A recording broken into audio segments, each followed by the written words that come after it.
E vamos, então, falar com alguém lá de Goiás, da Universidade Federal de Goiás, engenheiro agrônomo e professor na unidade de Jataí. O pessoal de Jataí está todo mundo querendo saber de você, Fernando, o que a gente pode esperar em termos de manejo. Tem novidade por aí?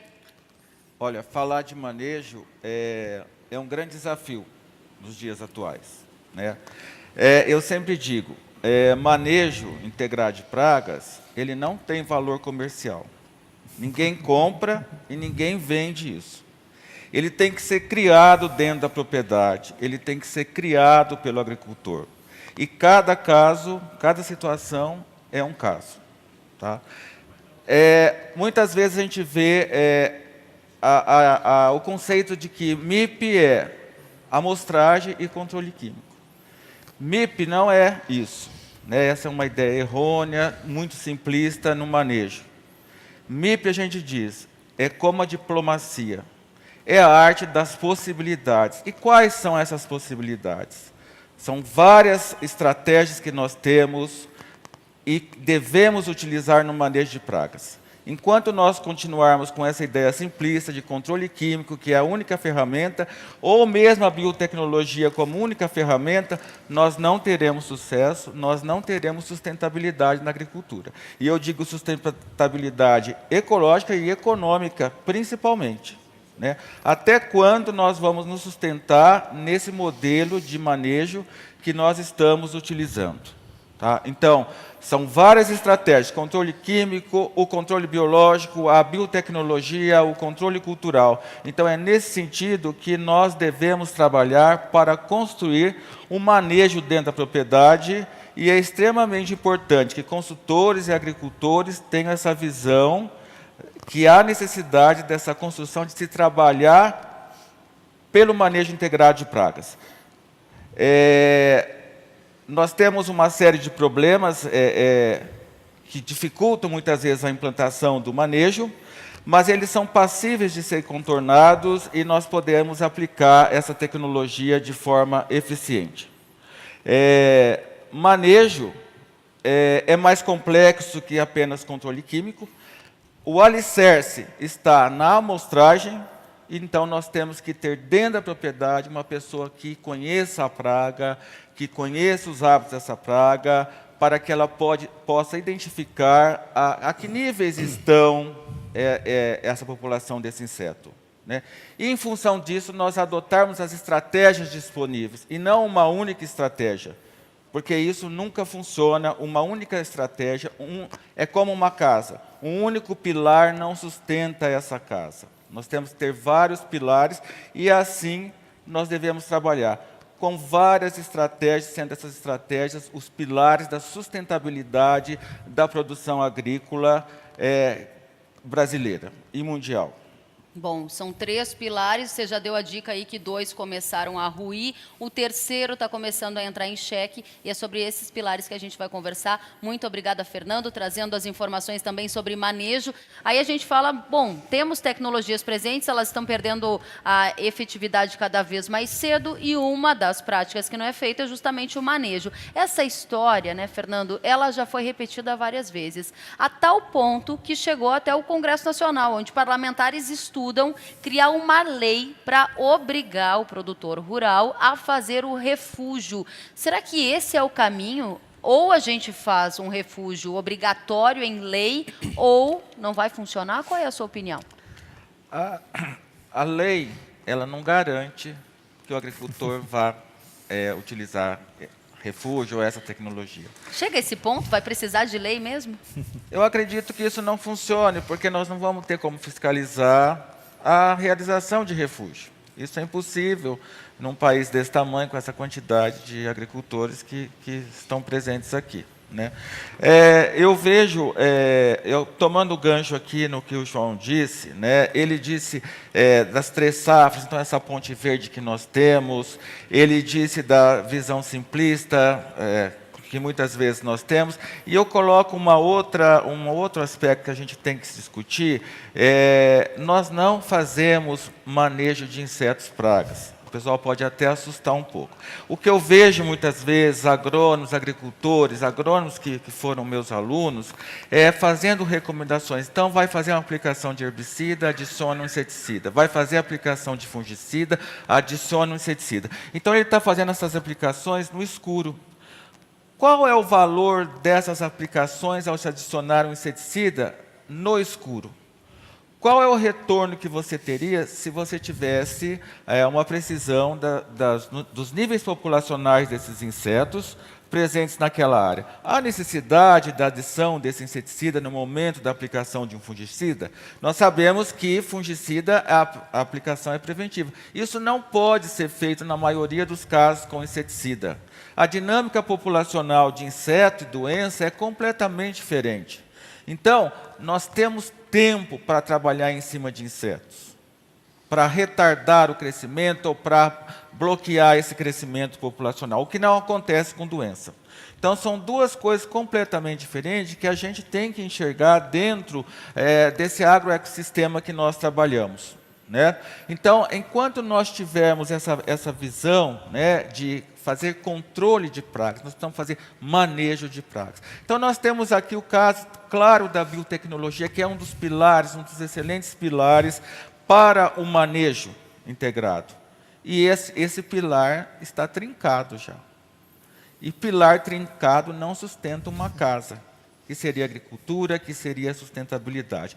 Então, nós temos que rever isso. Ao não fazer refúgio, a não privilegiar a presença daqueles insetos benéficos dentro da área, porque nós estamos fazendo aplicações sucessivas de inseticidas sem necessidade. Né? Então, veja o seguinte, se eu tenho agentes benéficos lá, ele vai parasitar, ele vai predar uma espodóptera que é resistente à tecnologia BT. Então, eu consigo reduzir dessa forma essa pressão que eu teria. Então, o controle biológico, dentro da biotecnologia, é uma ferramenta extremamente importante e necessária. Ele possibilita um incremento muito grande no controle e, consequentemente, eu tenho aumento de produtividade. Eu vou ter uma maior eficiência nessa produção. Né? Não adianta o Sandy estar falando de fertilidade do solo, de melhorar essa qualidade, se eu não tenho o manejo. Investir apenas em fertilidade ou em biotecnologia, isso não traz resultados. Fernando, agora o telespectador que está nos assistindo pelo YouTube, ou os nossos convidados que estão aqui, estão tendo uma série de informações de cada um de vocês. O nosso objetivo é que eles saiam minimamente com uma ação, que eles voltem para de onde vieram e coloquem em prática essas informações. Você está voltando a trazer para a gente a importância do manejo. Como começar o manejo integrado para quem está na estaca zero ou para quem já está avançado? Qual é o primeiro passo nisso? O primeiro passo para o manejo é ter dentro da propriedade um bom amostrador, um bom pragueiro, seja para desenvolver sistemas de amostragem. Através desse pragueiro, desse amostrador, nós vamos conhecer as densidades populacionais de insetos e vamos ter a possibilidade da tomada de decisão. Quais são as estratégias disponíveis para aquele inseto naquele momento? Sem isso, nós não construímos. Então, o alicerce é pragueiro, amostrador, amostragem, níveis de ação. E conhecer a praga e conhecer os inimigos naturais. Muito interessante. Aí você vê que o Fernando está falando de dados. Você tem amostragem, você tem dados. Qual é a pergunta que o produtor rural mais te faz em relação a manejo integrado de pragas? E você, o que me respondeu? A pergunta que sempre ele faz é a dificuldade da implantação do manejo. Exatamente o ponto. Porque são várias estratégias, não é simples, né? Você tem que ter um conhecimento maior. Esse aspecto de amostragem é extremamente importante. Hoje nós temos ferramentas que diminuem esse tempo, que nos dão precisão. Então, eu reduzo mão de obra, né? E isso vai sendo possível de se aplicar. Né? O que eu demorava 2 horas para fazer, eu posso rapidamente obter esses dados, e isso facilita muito pelo menos o embasamento do manejo, que é a amostragem, e ter dados para que você possa tomar decisão. Então, é complexo o manejo? Mas o que a gente tem que acreditar que o manejo funciona, e ele funciona. Uma ferramenta sozinha não funciona. E acho que esse é um ponto importante, né, Fernando? Desculpa eu tomar a Imagina, fala, mas por favor. acho que esse é um ponto extremamente importante, que não só a biotecnologia, o manejo, o solo, são soluções integradas. Nós não vamos evoluir na agricultura se nós não tomarmos as melhores soluções integradas, para que tudo ocorra sendo trabalhado em conjunto, com dados, com solos, com fertilidade, com manejo, para evitar o que está acontecendo com a cigarrinha, de tirarmos genéticas excelentes do mercado, porque nós não fazemos um bom manejo, assim como nós estamos modificando essa dinâmica de pragas. Então, é muito importante esse aspecto. Esse aspecto da cigarrinha E afeta era de se financeiramente. esperar que Sim. isso ocorresse com os sugadores. Porque eles ocuparam o nicho local que era ocupado por Spodoptera. E nós reduzimos o número de aplicações para Spodoptera. Então, era de esperar que sugadores ocupassem o lugar e realmente aconteceu de uma forma expressiva e preocupante. Agora, Fernando, outra coisa que o pessoal sempre pergunta é: dá dinheiro? Porque assim, dá trabalho. Agora, dá dinheiro? Bom, eu vou colocar aqui, o objetivo do MIP em si não é aumentar lucratividade. Mas Ele traz como consequência aumento de produtividade, porque você toma as decisões no momento mais certo e as melhores decisões, né? E, consequentemente, você tem aumento de lucro, né? Então, ele leva a isso. O objetivo inicial dele não é isso, mas ele caminha, ele tende a isso. Agora, uma última pergunta ainda sobre essa questão de manejo, a gente está indo para os encaminhamentos finais.